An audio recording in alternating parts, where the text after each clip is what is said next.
আজকের করেছিলাম কারি পাতা দিয়ে চিকেন। অনেক দিন পর আজকের ভিডিও করলাম একটু, তার কারণটা পরে বলবো কেন এতদিন করতে পারিনি। তো ম্যারিনেশনের সময় না ভিডিওটা করা হয়নি। ম্যারিনেশন করেছিলাম আদা রসুনের পেস্ট, জিরে গুঁড়ো, লঙ্কা গুঁড়ো, হলুদ গুঁড়ো, বেশ 7-8টা চেরা কাঁচা লঙ্কা, একটা গোটা টমেটো আর এক মুঠো কারি পাতা দিয়ে।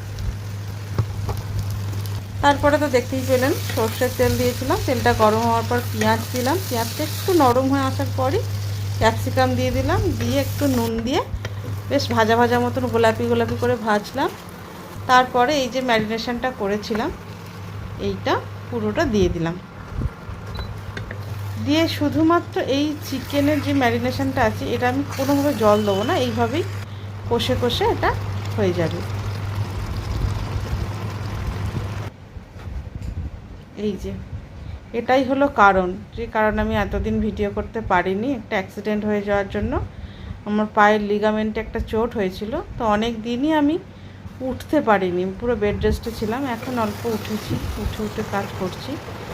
দেখুন কেমন একটা টেক্সচার চলে এসেছে। প্রায় 80% মতন চিকেনটা হয়ে গেছে। এই সময় আমি একটু কাজু বাটা দিয়ে দিলাম, দিয়ে আরও মিনিট 20 করলাম।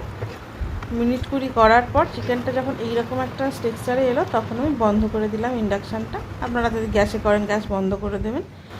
এবং শেষে একটু বাটার আর একটু গরম মশলা দিয়ে পুরো চিকেনটাকে মাখিয়ে রাখবো। রেখে একটু 5 থেকে 10 মিনিট চাপা দিয়ে রাখবো, যাতে এই গরম মশলা স্মেলটা পুরো চিকেনে স্টে করে যায়।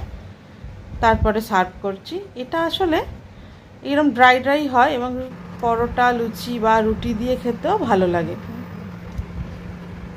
অনেক দিন পর আবার ভিডিও দিলাম, কেমন লাগলো জানাবেন।